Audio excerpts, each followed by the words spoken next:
Okay, this is a book written by Pattie Boyd. It's called Wonderful Tonight, George Harrison, Eric Clapton, and Me. It's Pattie Boyd with Penny Jr. And I'll first read the preface here.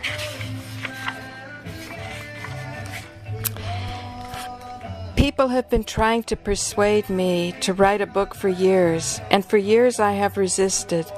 I've had the most extraordinary life and ultimately the most rewarding and enriching life, and I wouldn't change a day of it. I was part of the 60s revolution.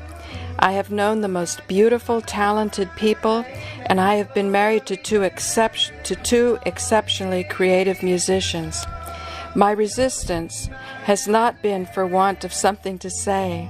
It was partly because I have always been an intensely private person and have never spoken easily about my feelings, and partly because I have lived through a lot of pain and didn't want to write my story until I felt strong enough to talk about it from a healthy perspective. Now I feel that time has come, and for the sake of everyone who has shared similar experiences in their lives but not yet come through to that position of strength, I feel it is important to have my say.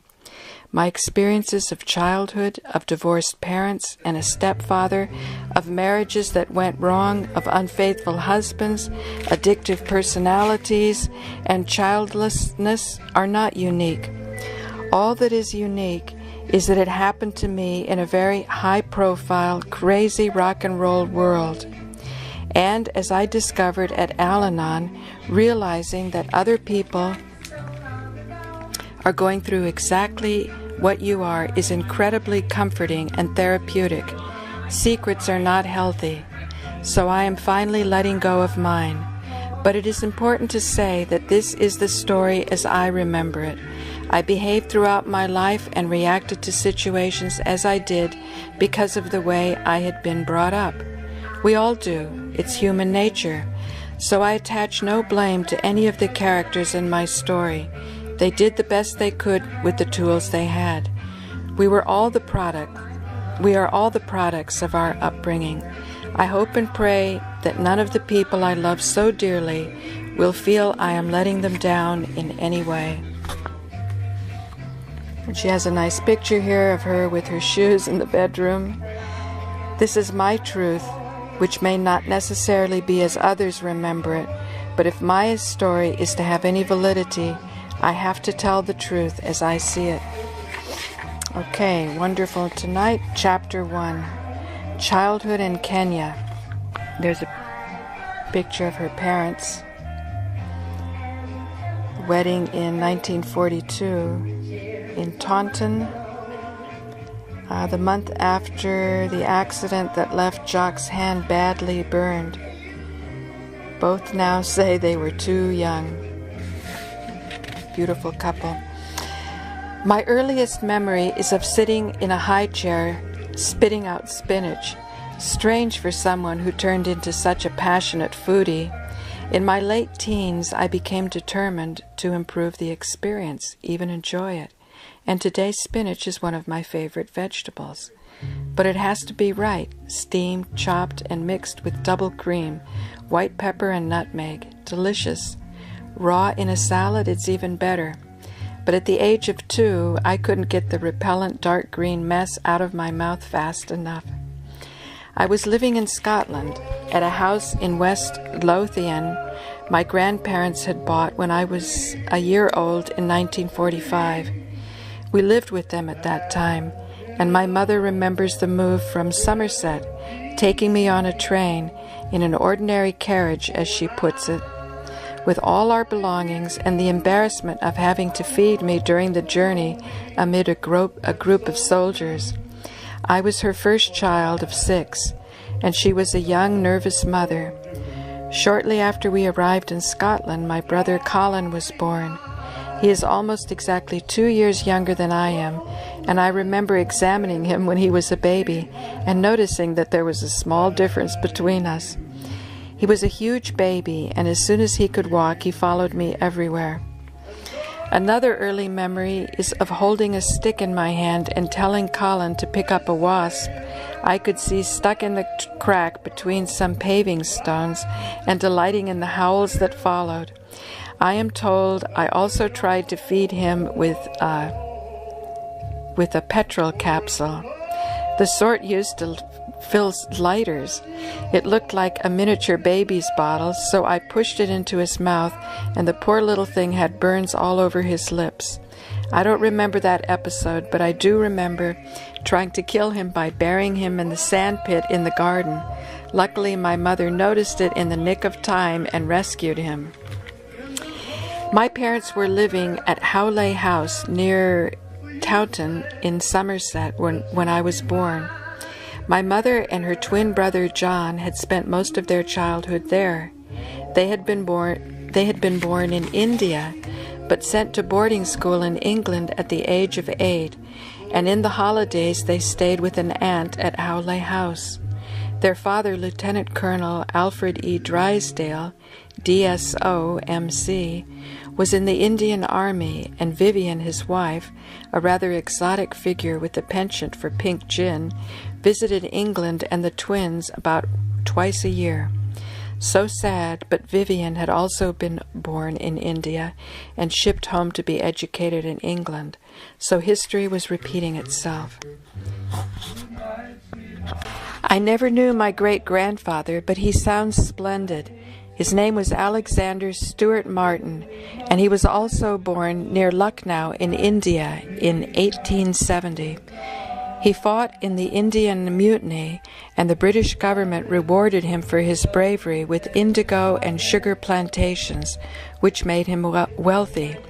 He too was educated in England, as most colonels are, and then became an engineer and built many of the bridges and railways in India. It was on a trip to England that he met and married the beautiful Elizabeth Sabine, who, unusually for those times, was a divorcee, having managed to escape from a terrifyingly brutal husband. They returned to India together, where she had 2 daughters, Vivian, my grandmother, and Frances. But there were complications with the second delivery, and Elizabeth died soon after she had given birth. Alexander lived on in some style. He drove around in a magnificent Bentley that he had had shipped out from England. For years it behaved beautifully in the heat and dust, but finally gave up the ghost. Undaunted, my great-grandfather hitched it up to a couple of oxen and continued to travel in the style to which he was accustomed.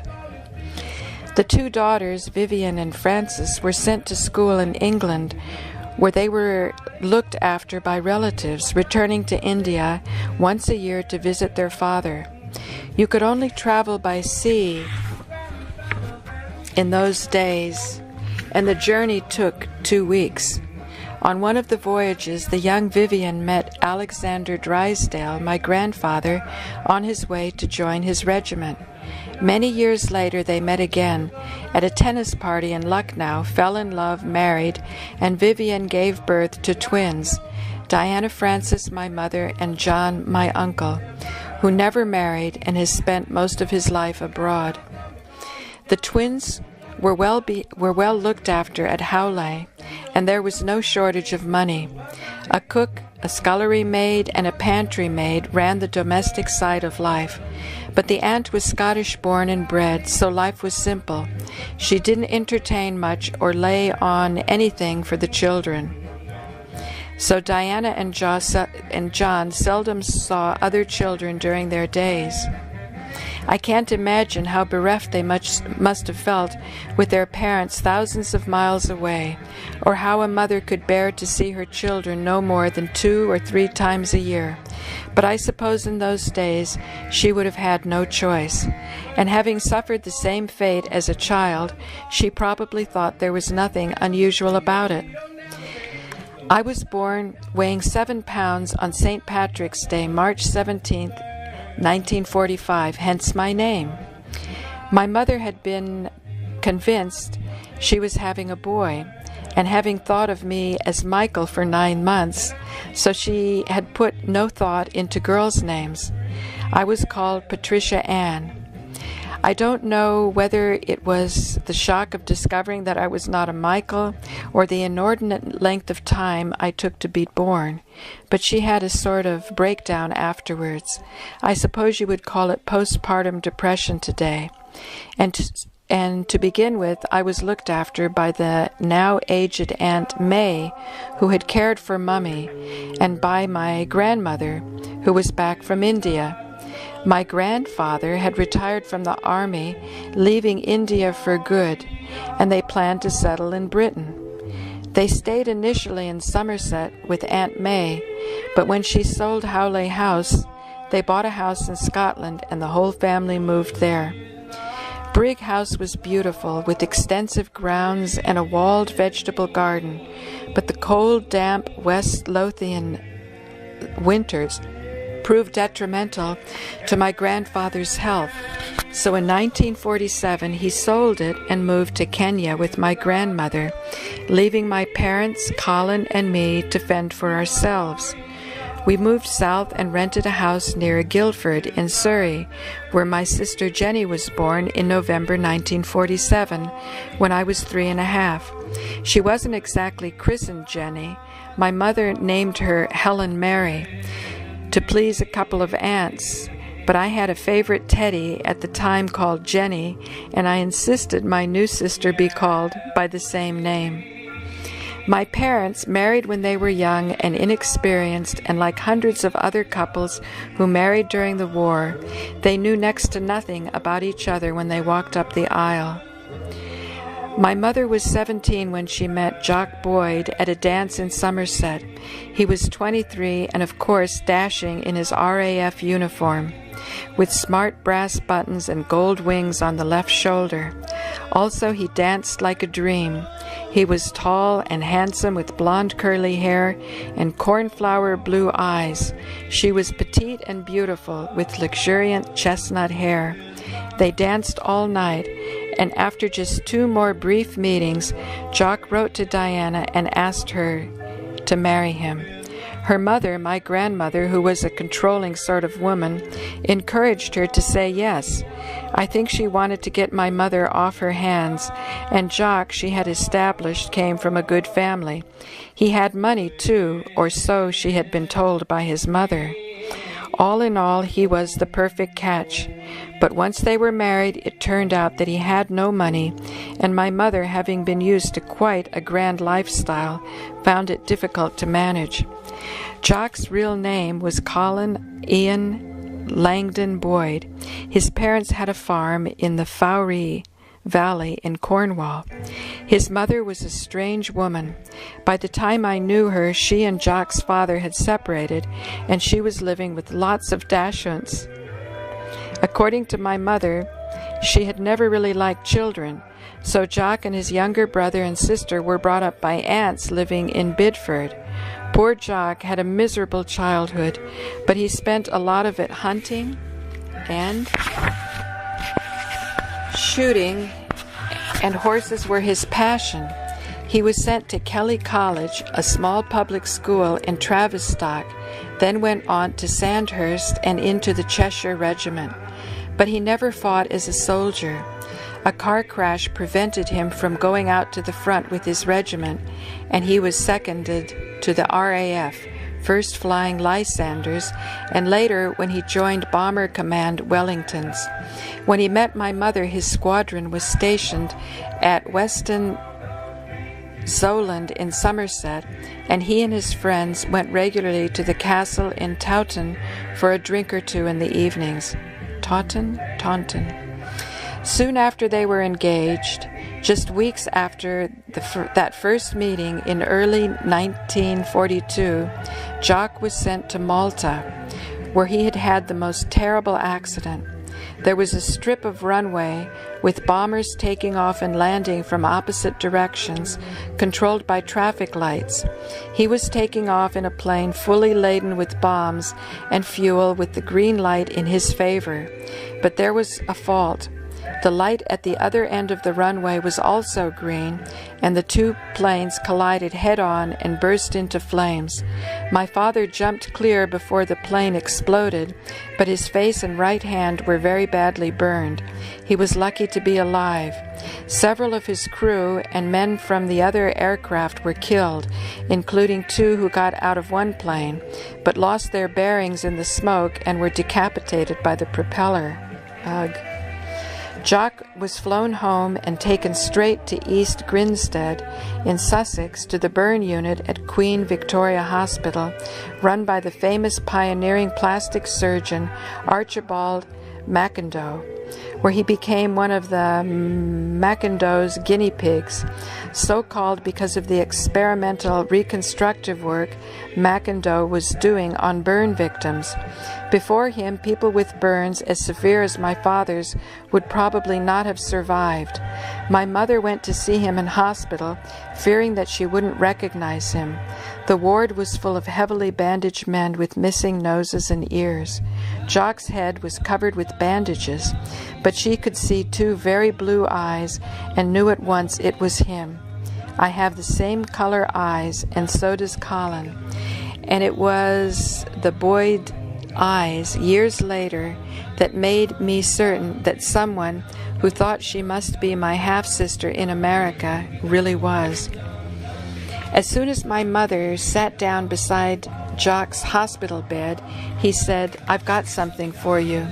He opened a drawer, and out came a matchbox with lots of cotton wool inside it, which was a ruby and diamond engagement ring. It had belonged to his mother, but because she was such a horrible woman, my mother disliked the ring from the start. It was not a good omen. Apart from the ring, though, Mummy was uncertain about the marriage.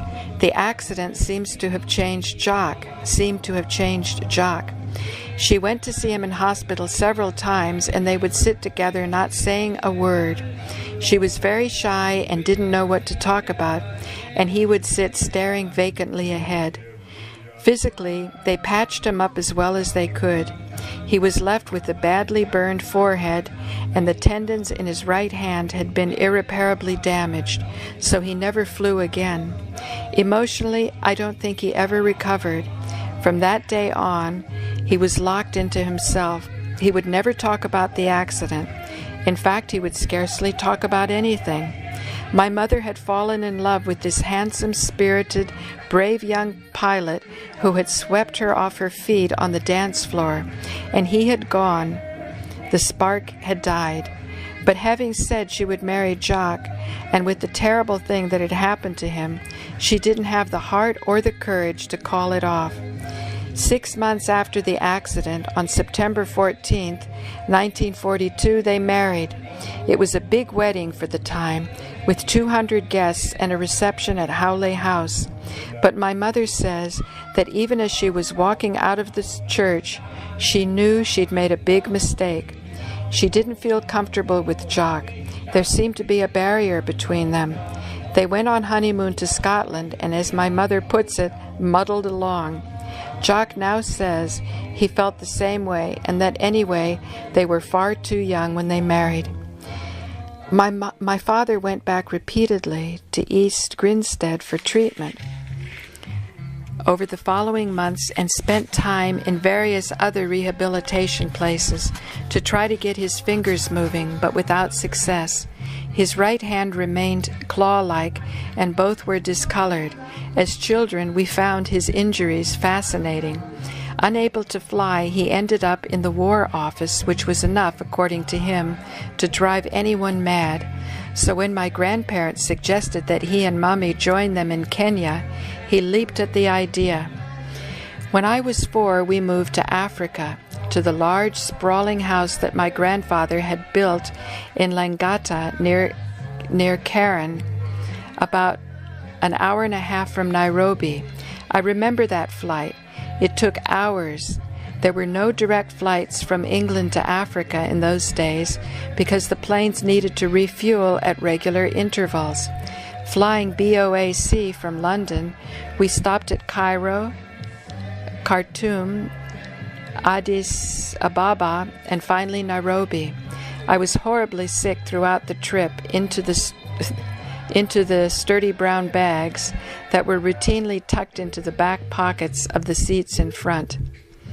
My grandparents' house stood at the bottom of a long, winding gravel drive, on which some years later I learned to ride a bicycle. With glorious views in every direction across the game reserve that surrounded it. It was a single-story house with a veranda that ran almost all the way around it. My grandparents had brought paintings, china, and cutlery from the house in Scotland, but they had had the furniture made in Nairobi of muli, the most beautiful honey-colored local wood. There was a huge garden with lawns, standard roses, peach trees, and nasturtiums that ran straight into the wilderness. It was quite common for giraffes, lions, or other wild animals to wander in, and because of the bushes, it wasn't always easy to see them. The dogs, though, would bark incessantly until the interlopers left. One night, my grandfather was sleeping in a small bedroom leading onto the veranda. It was a hot, still night, the doors ajar, and in slunk a leopard, which leaped onto sleeping Grandpa. He woke immediately, but as he reached for the pistol under his pillow, the big cat jumped onto the floor. It had smelled dog and took the Alsatian, which was asleep under the bed. Grandpa shot wildly as the protesting dog was dragged out onto the veranda. Next morning there was no sign of either animal. My grandfather was distressed at having lost his favorite Alsatian, but it could so easily have been him. He was quite a dashing, conservative character, my grandfather, very much the retired army colonel home from India, who seemed to spend all his time playing golf. He and my father, who did nothing on arrival in Kenya but sit and stare, didn't see eye to eye.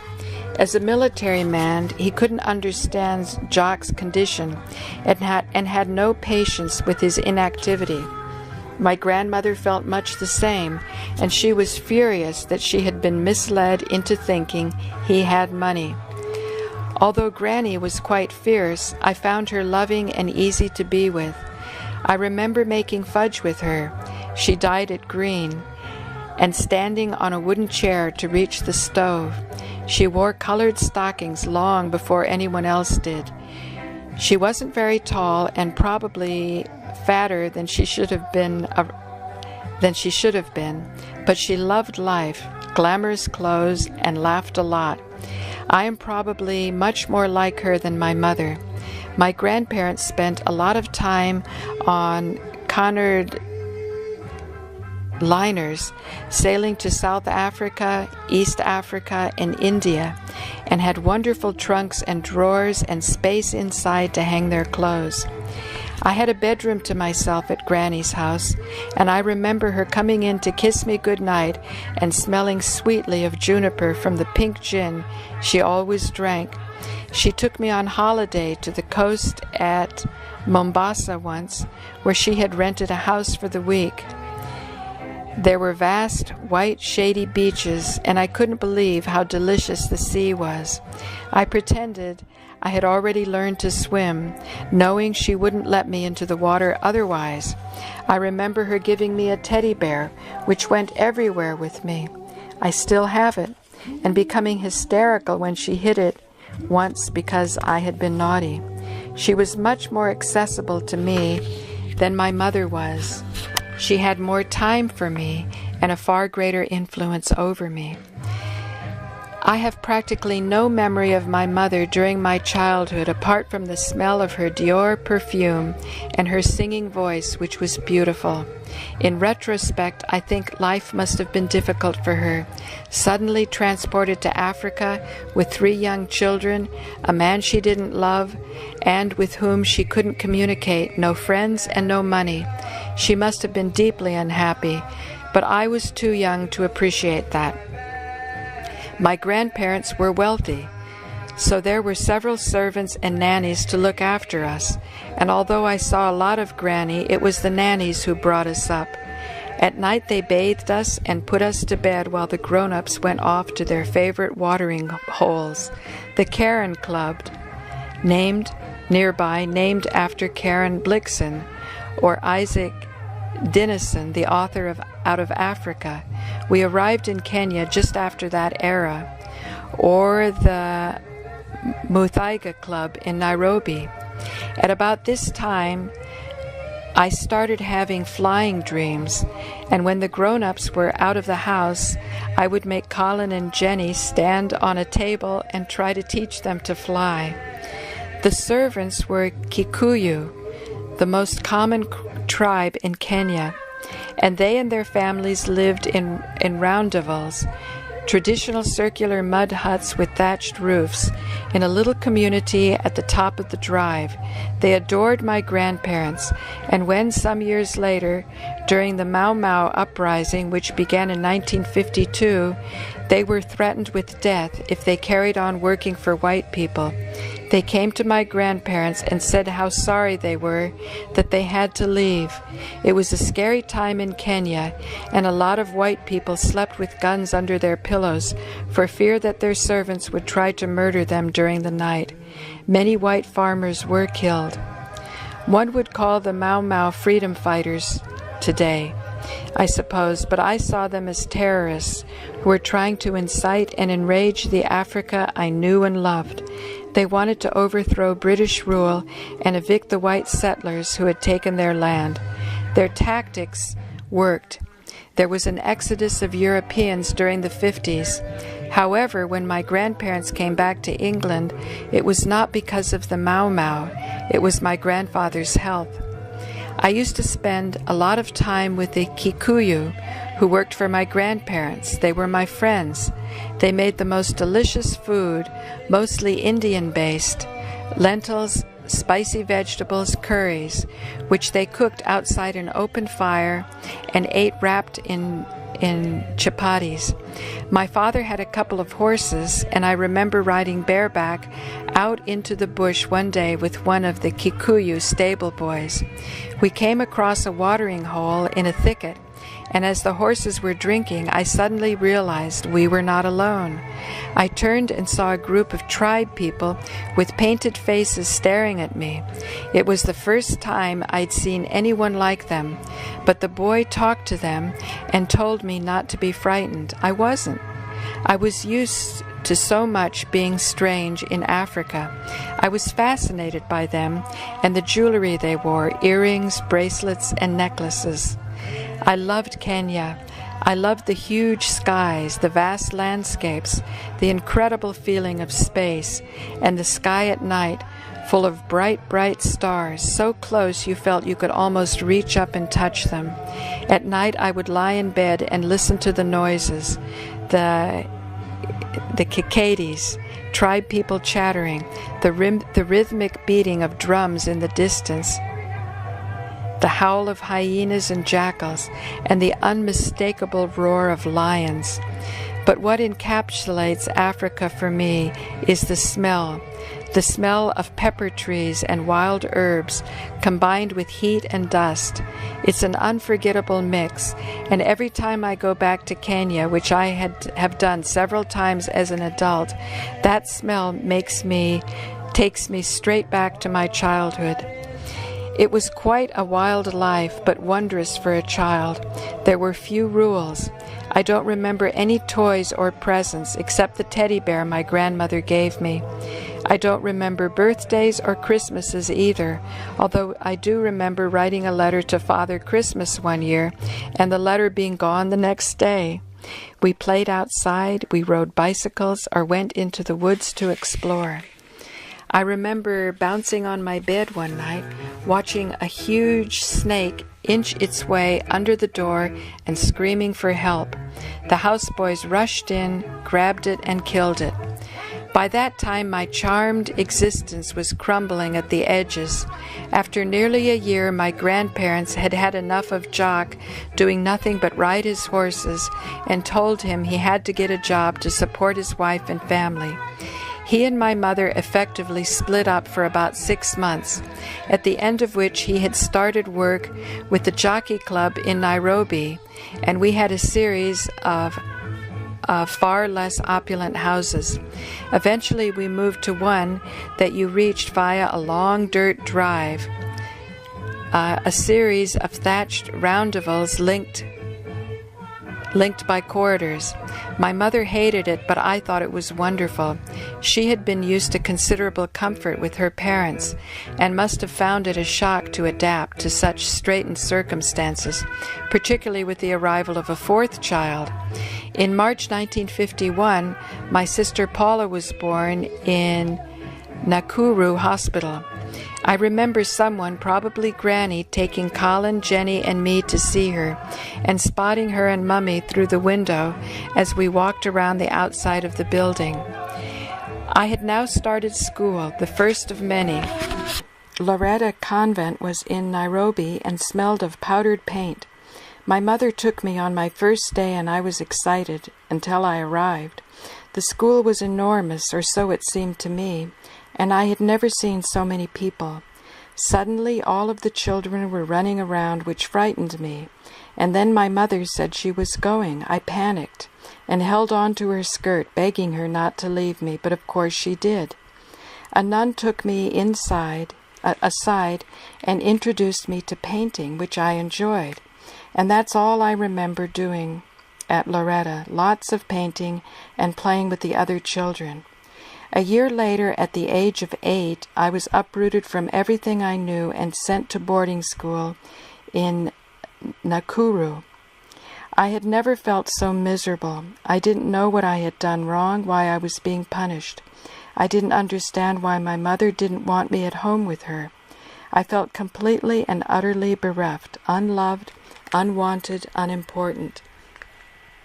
With hindsight, I think I sensed something bad was going on at home, but I was too young to know what it was, and that made my insecurity even worse. Every time I had to go back to school, I would cry, and my mother would smile and say goodbye. I couldn't work out what message she was delivering, and it left me feeling confused. I had the same sensation when I saw my first Laurel and Hardy movie. The two characters were being chased by someone in a car up a hill, and at the top there was a sheer cliff. It was clear to me that they were going to die.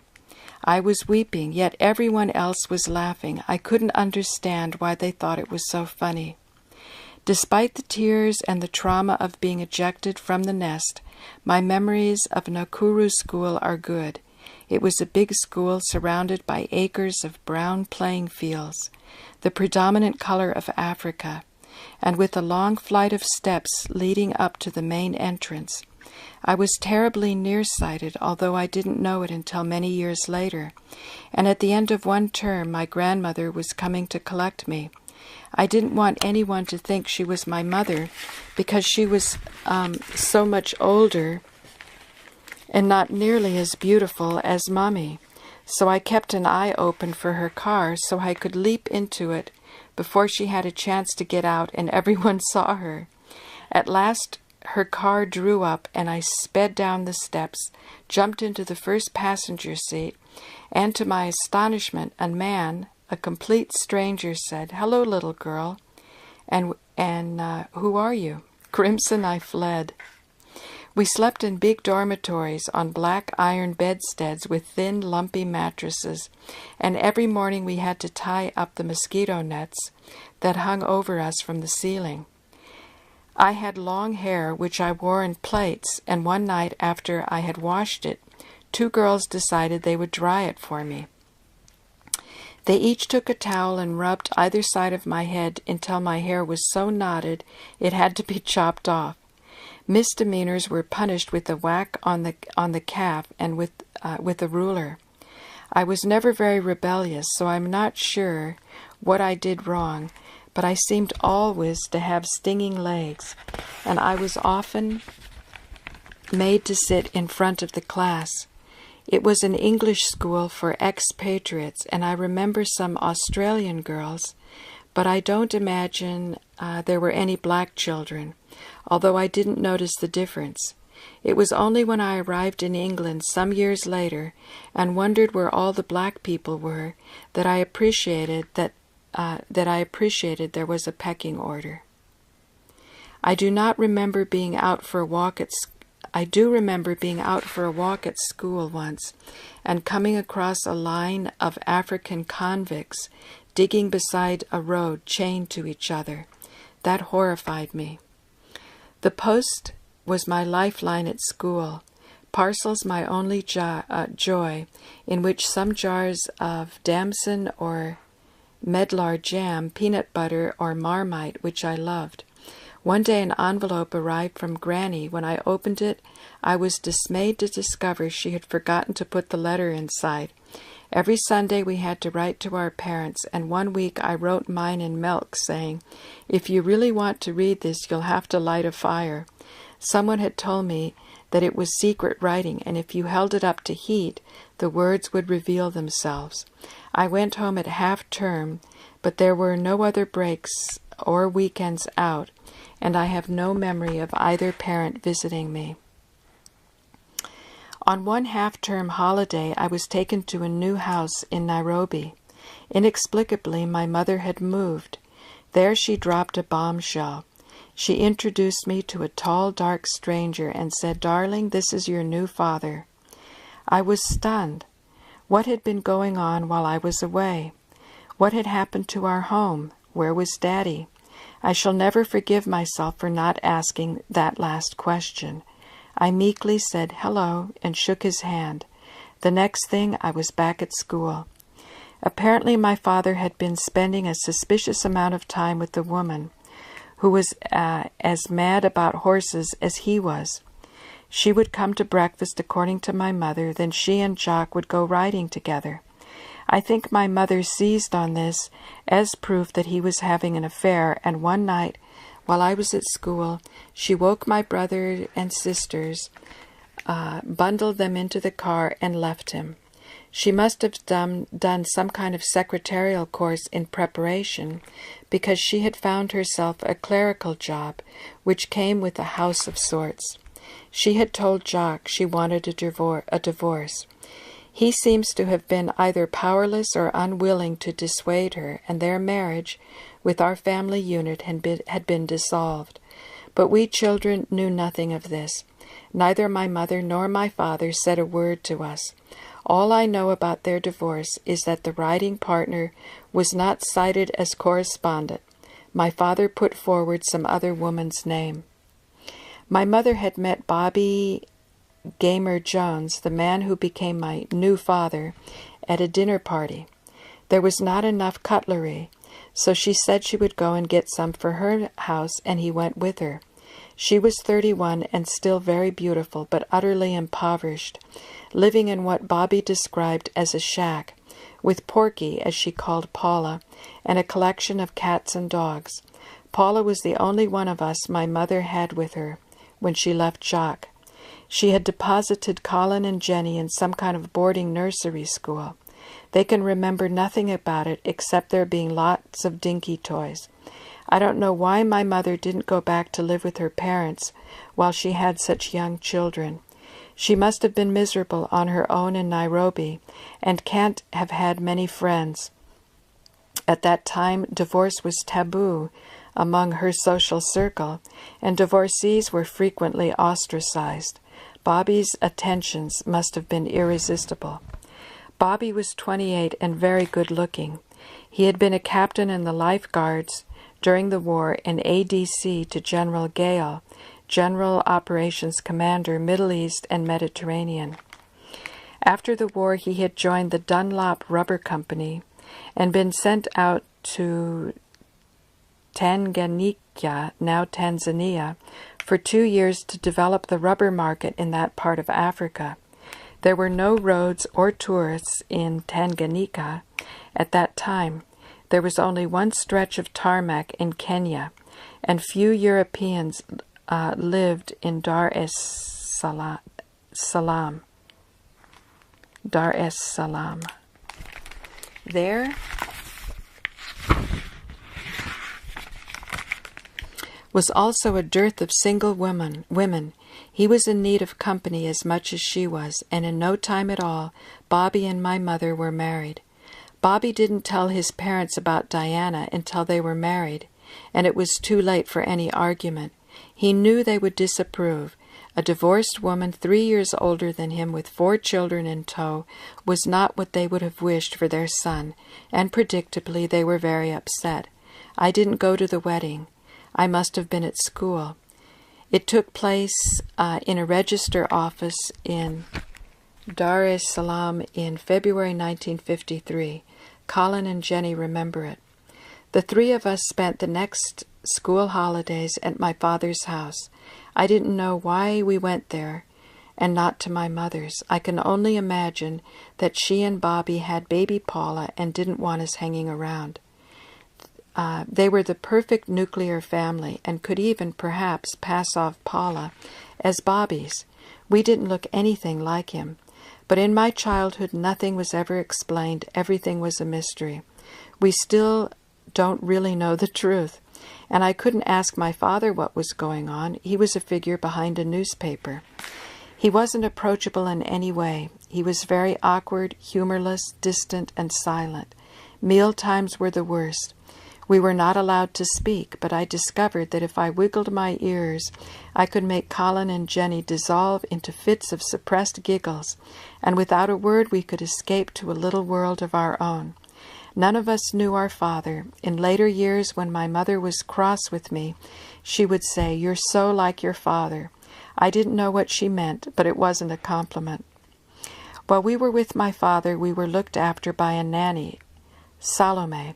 My grandmother must have paid her. She paid my school fees, too, and probably for a lot more besides.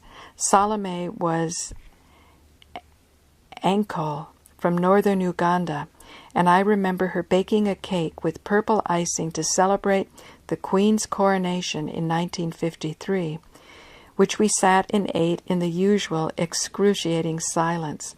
I felt sick afterwards, and it turned out I had mumps.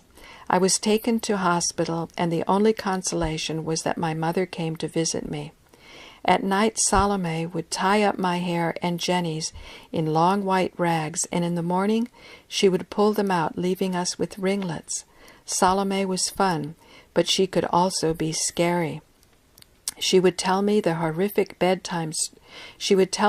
most horrific bedtime stories, and said that if I was naughty, the Mau would come and get me. I used to have terrible nightmares. Mommy came to see us just once while we were staying with Daddy, Colin, Jenny, and I were in the bath, splashing around and playing with Salome, when our mother burst in and announced that she was going to wash us. Salome told her to leave. She said that she would bathe us, and a huge row erupted. In the end, Salome was thrust out of the door, and Mommy rolled up her sleeves. We were mystified. We had no idea what was going on, and it was a relief to be out of the bath and into bed. And that was it. Mommy vanished as mysteriously as she had arrived. Soon afterwards, she vanished for good. At least that was how it felt. She, Bobby, and Paula set sail for England, leaving Colin, Jenny, and me behind. I felt as though my world had ended, and I don't understand to this day why she did it. Was it too expensive to take us all on the ship? Or maybe Bobby didn't want us to travel with them. What 28-year-old in his right mind would want 3 pesky children, aged 9, 7, and 6, competing for his wife's attention? They had only been married for 3 months when they left. I was desolate. I longed to be a bird so that I could fly after her to England. I started sleepwalking and waking up night after night by the locked four-door trying to escape. I don't know how long it was. We 3 stayed on in Kenya after my mother had left. It might have been 6 months, it might have been a year. I have no memory of saying goodbye to my father, and certainly no fear when I boarded the airplane alone at Nairobi Airport that I might never see him again. All I know is that for whatever reason, Colin, Jenny, and I, young as we were, traveled separately. And suddenly, in December 1953, I was in England, in a fairy tale world of artificial light. At night, Kenya was pitch black, the only light from the moon and the stars. I had never seen street lights. And here I was in England at Christmas, with fairy lights on the building, flashing Belisha beacons at zebra crossings, neon-lit advertising, and the whole city bathed in a fabulous phosphorescent glow. I could barely contain my excitement. That's the end of chapter 1.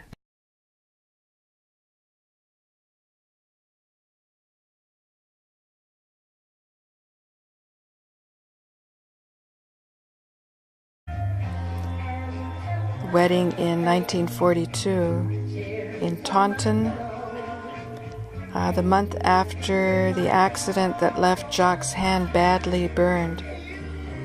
Both now say they were too young. Beautiful couple.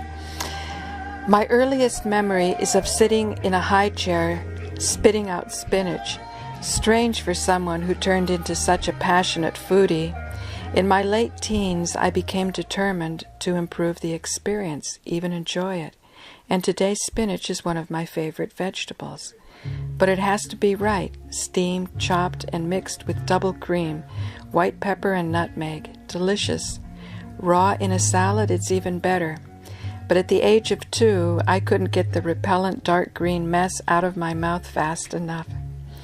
I was living in Scotland at a house in West Lothian my grandparents had bought when I was a year old in 1945. We lived with them at that time, and my mother remembers the move from Somerset, taking me on a train in an ordinary carriage, as she puts it, with all our belongings and the embarrassment of having to feed me during the journey amid a group of soldiers.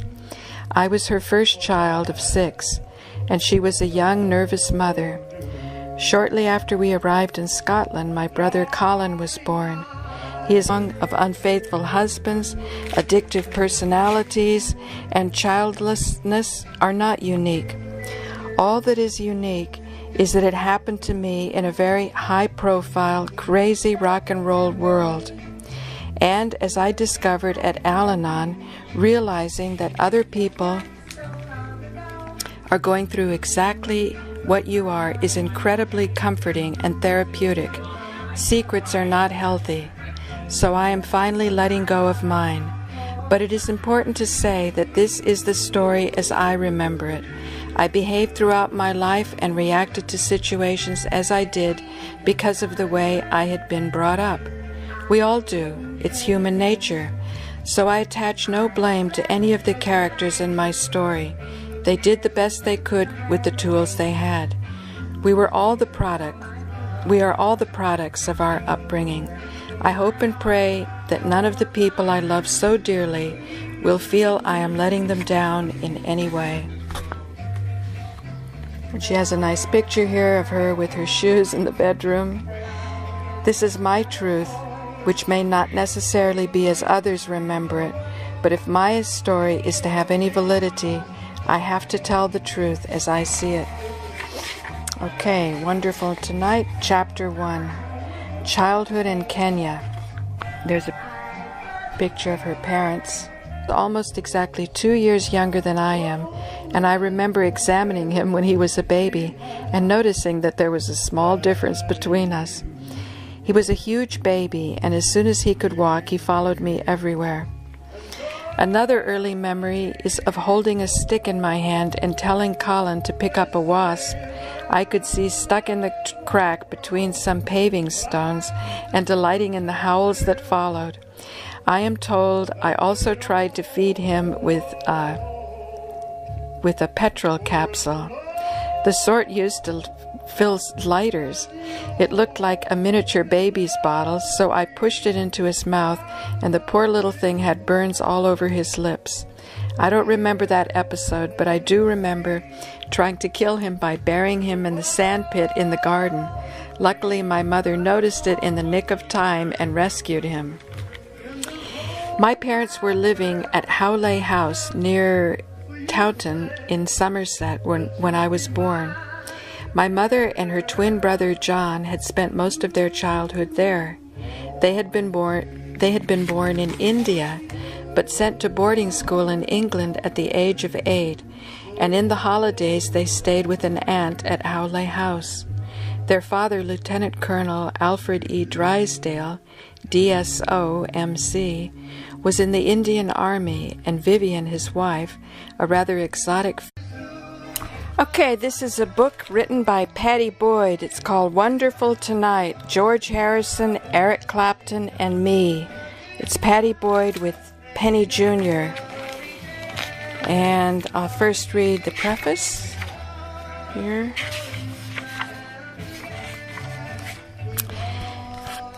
People have been trying to persuade me to write a book for years, and for years I have resisted. I've had the most extraordinary life and ultimately the most rewarding and enriching life, and I wouldn't change a day of it. I was part of the 60s revolution. I have known the most beautiful, talented people, and I have been married to two exceptionally creative musicians. My resistance has not been for want of something to say. It was partly because I have always been an intensely private person and have never spoken easily about my feelings, and partly because I have lived through a lot of pain and didn't want to write my story until I felt strong enough to talk about it from a healthy perspective. Now I feel that time has come, and for the sake of everyone who has shared similar experiences in their lives but not yet come through to that position of strength, I feel it is important to have my say. My experiences of childhood, of divorced parents and a stepfather, of marriages that went wrong, figure with the penchant for pink gin, visited England and the twins about twice a year. So sad, but Vivian had also been born in India and shipped home to be educated in England, so history was repeating itself. I never knew my great-grandfather, but he sounds splendid. His name was Alexander Stuart Martin, and he was also born near Lucknow in India in 1870. He fought in the Indian Mutiny, and the British government rewarded him for his bravery with indigo and sugar plantations, which made him wealthy. He too was educated in England, as most colonels are, and then became an engineer and built many of the bridges and railways in India. It was on a trip to England that he met and married the beautiful Elizabeth Sabine, who unusually for those times was a divorcee, having managed to escape from a terrifyingly brutal husband. They returned to India together, where she had 2 daughters, Vivian, my grandmother, and Frances. But there were complications with the second delivery, and Elizabeth died soon after she had given birth. Alexander lived on in some style. He drove around in a magnificent Bentley that he had had shipped out from England. For years it behaved beautifully in the